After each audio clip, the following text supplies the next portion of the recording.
Hey you guys, welcome to my presentation on one of the internet's major fandoms. This is part of my past more than anything, and it probably explains why both me and others are the way that we are. There's so much to get through, and I only have 18 minutes, so I've used my Witch of Time powers to inject as much important information directly into your brain as I can with a video that honestly might be the densest thing on Earth. So, welcome to Under the Hood of Homestuck. Homestuck is a webcomic that was started in 2009 by Andrew Hussie. It was free and told through many mediums, including writing, pictures, animation, games, music, and more. The original Homestuck story ended in 2016, but continues in several ways today still, so the fandom's still kind of alive. Homestuck is one of the longest works of fiction in human history. It's even longer than the Bible, which is kind of crazy. It explores many sci-fi, mythological, and meta-narrative ideas, so it's a very difficult story to explain to people. It's broken down into many acts and sub-acts and intermissions, and I've only I don't even have 15 minutes to explain it, so we gotta go. Originally, MSPA Adventure started as a form game. Hussie would draw a page in paint and people would suggest what the characters would do next. Eventually, MSPA got its own site and forums where a few stories were told. Jailbreak, Bard Quest, and Problem Sleep.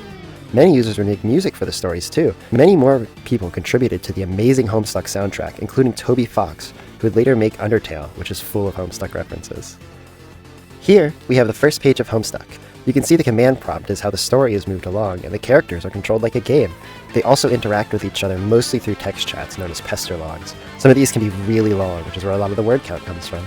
At points, this whole comic is just like a big shitpost, and other times it's more dramatic or violent. The writer kills off most characters at least once, and is a character themselves, so no one's safe. It's also an incredibly queer piece of media. I think most Homestuck kids turned out to be LGBTQ, or some kind, a lot of really cute ships in it too. Our story starts with John Egbert on his 13th birthday. All the characters were named and controlled through user submissions at this point, so a lot of the early comic is just fighting with the dumb commands, inventory, systems, and game mechanics in the story. Our first 4 human characters are friends over the internet and want to play a game together.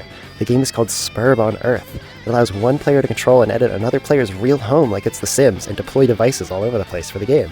One of these machines releases a kernel sprite which requires you to throw something into it. It also gives you a timer that tells you when a meteor is going to hit your house. If you figure out what to do, you can create an artifact that will allow you to enter the game. This will teleport you and your house out of danger to the medium. Now that you're through, your kernel sprite will split and half will become your sprite guide. You can throw something else into it if you'd like your dead grandmother or cat, maybe an alternate doomed future version of yourself. Or God Dog. Don't do that, don't put in God Dog. Once you get your friends in, you can build up to the different gates above your home. Monsters will also begin to attack your home. They are called underlings, and they will have features of some of the things you put in the kernel sprite, so be careful what you prototype. You can fight these creatures with what is in your home and try to earn grist to build and make more while you level up. They are not gushers. You can't eat them. I know they look like gushers, but they're not. Don't do it. We tried. You can take the capture log cards that you use for your inventory and use them with the deployed game machines to combine anything in a process called alchemy. This is how players mainly get supplies and weapons and loot. Not everything is good, and some stuff is pretty stupid. Once you make it to your gates, you will find out that you are on your own custom planet in the medium. It will always be the land of blank and blank. You can go on quests and meet colorful amphibious consorts. Eventually, you will make your way through all the gates and planets and meet your denizen within your planet. After the encounter, you can send a necessary grist hoard to Skia at the center of the medium. Skia is the heart of the game and also the main battlefield between the forces of light and dark. They are chess people ruled by kings and queens. The queens have rings that give them the powers of what was prototyped, and the kings have a scepter that does the same. Inevitably, the forces of darkness will win out, so the Black King will try and use the White King's scepter to drag meteors down out of the furthest ring to destroy the battlefield. Skia will try and defend itself though, and some of the meteors will be sent back in time to Earth. This is the meteors that were sent to destroy your house in a paradoxical time loop. There's a lot of those. It's weird. Defeating the Black King and getting the rings is required to win the game. It's one of the big challenges. The Black Chess people come from the planet Durs and its moon, which are out in the furthest ring. Half of the players also have a backup body called the Dream Self on the Durs moon. Close to Skia is a Prospect and its moon. This is where the white chess people live, and they want to see the players succeed. The other half of the players have their dream selves on the Prospect moon. Many of the chess people on both sides can go on to become their own characters through political games, and many survive into the post-apocalyptic future of your planet. We spend a long time with one called the Mayor, just hanging out in a bunker playing with cans. It's really wonderful. We come to learn that these exiles are the ones giving the commands to the characters in the past. One player should be a space player, and will be given a land with a volcano and frogs. They will have to do some fancy frog breeding to create the perfect frog. Once Skia is safe, enough grists have been gained, and the perfect frog in the rings are cast into the volcano, Skia will be able to birth a new universe, which is a frog, because the universe is a frog. That's the point of the game. Make a frog universe, and hope it doesn't have cancer, like the human universe did. It's really hard to do this though, and you can die easily in these quests. Luckily, like in a game, there are several ways to come back to life. If someone kisses your recently deceased corpse, you can come back to life in your dream body. There's also a lot of time travel and doomed timelines that can result in seeing and meeting many living and dead versions of yourself. Or maybe you just die because some boss is way too strong. If you're lucky enough though, you can die on your quest bed, and you will be resurrected as a god tier. Like our boy John here, who's the heir of breath. You get fancy magic pajamas based on your personality and narrative journey. You get to fly and have powers based on your aspect and class. There's a bunch of types, different outfits. Life players can even bring people back to life once. It helps. You gain conditional immortality, bound to a magic clock. You can only now die if it's a just or heroic death, unless someone fucks with the clock, so be careful. How many class specs are there, you might be wondering? Well, there's 12 times 14, so there's 168 different class specs, if you don't even count the moon sways. One of them has to fit you. You get it by both looking at your aspect and your class. There are 12 aspects, and they are what make up everything in Paradox space. We have breath, life, light, time, heart, rage, blood, doom, void, space, mind, and hope. There are also 14 classes that describe your relationship to the aspect. This is a really big part of the fandom. You could talk for hours just about the Classpecting system. It's a weird, vibes-based personality test with a lot more teeth than something like a Hogwarts house or a Zodiac test, and you can utilize it in personal journeys that help you. Please talk to us about it. Me and other Homestuck people really love this part, and we'll talk to you about it for hours. I've tried tons of my friends here and people I know with their permission, and it's really fun. It's been so nice, like almost getting to know more about people this way. Just don't get weird with it. Oh, the characters! We have John Egbert, who is our main character. He loves movies, pranks, and his friends, and is a goofy, lovable nerd. He hates Betty Crocker. He especially loves Ghostbusters and Nick Cage in the movie Con Air, and he has the prop bunny, who becomes a symbol of like unity for his friends, and a powerful character named Liv Tyler.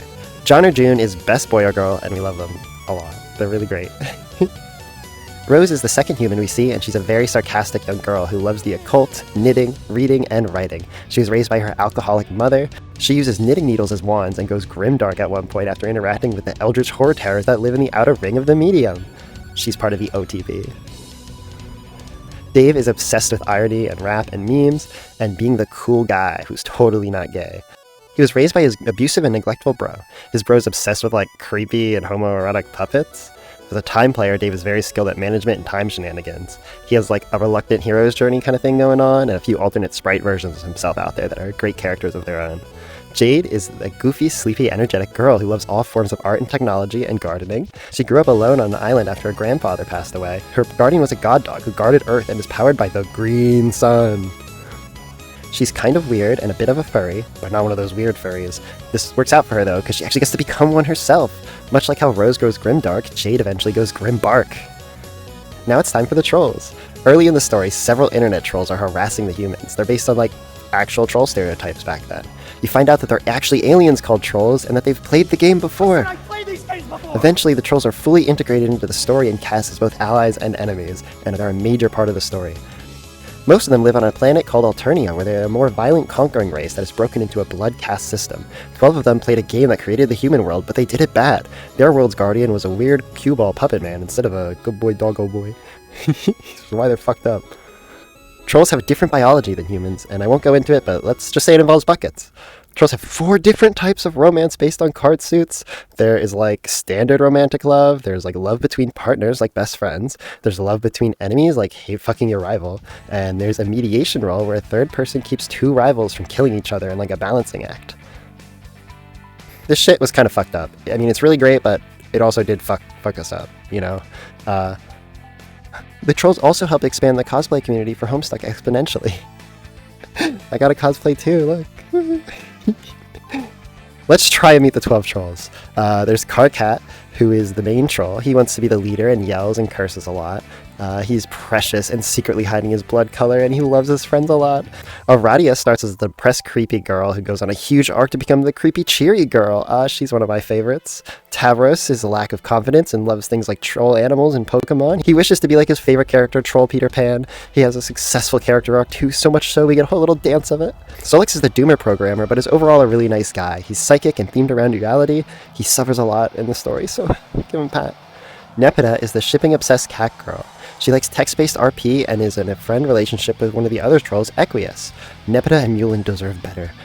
Kanaya is a fashion and vampire romance-loving troll who fights with a chainsaw. She's in charge of keeping her race alive. She's a badass and gets to become a super awesome vampire too. She's the other half of the OTV. Great character. Terezi is obsessed with justice and games. She loves role-playing and is blind, but she can see by tasting colors. She's like one of the MVPs of the story, literally saves the day more than anyone. Top characters ever. Variska is the most controversial character in this story. Saying Variska did nothing wrong can literally start a fight. She likes role-playing games, pirates, and doomsday devices. As a thief of light, she's always trying to steal the spotlight. She was raised by evil Spider Mom and is in a fucked up relationship with poor Tavros. She's a huge bitch, but she has an arc?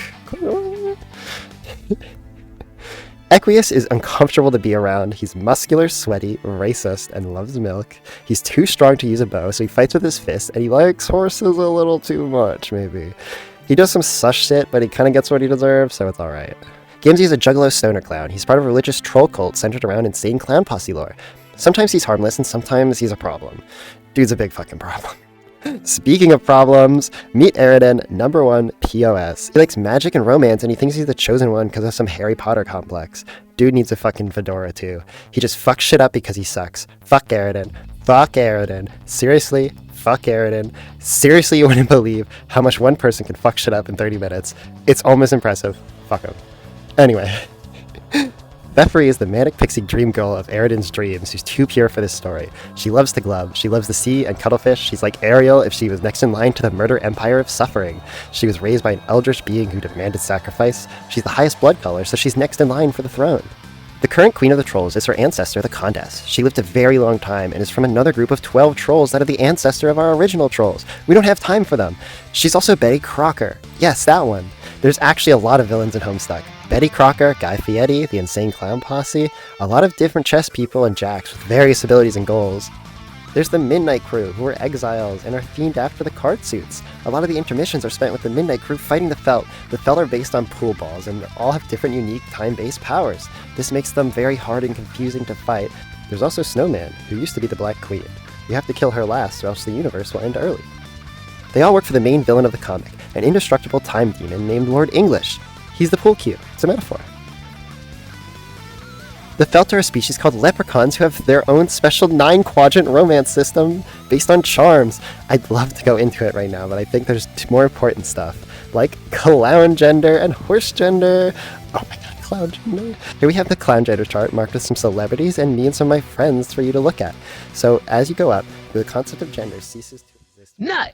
Anyway, now that I have your attention, it's me, John Homestuck, the Ectobiologist, here to explain the simple process that created all the players in Homestuck, Ectobiology. Ectobiology is a process where you create paradox clones of you and your friends and also the Guardians. At some point, a player will head into the Veil of Meteors in the farthest ring and come across some crazy cool Ectobiology equipment. This equipment allows you to purify items from the past to you in the present. If this would create a paradox, like if you tried to grab your ancestors for example, you'd only get some paradox slime at the target. This slime, however, contains their genetic material and can be used to create a perfect paradox clone of the player's guardian. Then, you take some of that genetic material, mix it together, and make 4 new paradox clones. Congratulations! These babies are you and your friends! All the babies will then take a meteor back in time and grow up to complete the paradox loop and become you and the other players. Pretty simple. Alright, back to you, Chesh. Stay on topic though. You're running out of time. No more clown gender. Alright, sorry. I'll stay more on topic. Homestuck is a very meta story, to the point where the writer and the fourth wall are integral elements. In a Death of the Author metaphor, the villain takes over the story for a while. He's from a race called Cherubs, and we also don't have time for them. He isn't good at art, but wants to learn, so you gotta watch him level up his art skill. Kinda. How do you fight that? Well, late into the story, our boy John reaches into some sort of plot hole and gains retcon powers. He can go all over the story and even into other stories. Things get extra weird from here, and I don't think I'm going to be able to explain any more of the plot. It's too much. The whole thing literally starts glitching out. How many minutes do I have left? Fuck. Time for 4 more characters. Because everyone sucks, the humans have to make another game using time paradox shit. We call this a scratch. This swaps the order of what Paradox clone babies land where in the past on the meteors. This means all the adults are now kids and vice versa in this reality. You can see John's grandmother is now the player and John is the dead grandpa. This is really fun because now you get things like Dave getting to meet a younger version of his brother. It's a really sweet moment. There's Jane, who used to be John's grandmother. She's heiress to the Betty Crocker fortune. Yes, that one. She loves to bake and prank and manly detectives. She's a good girl who has a rough time because of dumb gay boys. There's Dirk, who used to be Dave's older brother. He likes a lot of the same things as Dave and is also really into puppets and is hyper competent to a fault. He's one of the last 2 living humans in his world and suffers a lot because he's a dumb gay boy. Roxy is Best Girl, my #1 favorite character in almost all of media. She used to be Rose's alcoholic mom, but now she's just an alcoholic party girl who's a great friend. She likes science, wizards, and cats. She's also one of the last 2 humans on her Earth. Unfortunately for her, the only other one is a dumb gay boy. We love Roxy. Look at her. We love her so much. Jake was Jade's grandfather. He was raised even more alone on the island, only watching movies. He loves adventure and blue women and wants nothing more than to be like his favorite character, Laura Croft, and run around in short shorts shooting 2 pistols. He's the absolute dumbest gay boy. We also need to mention the dream bubbles, where the dead from every doomed timeline go. They get gathered into an army at one point, and we meet many characters as ghosts.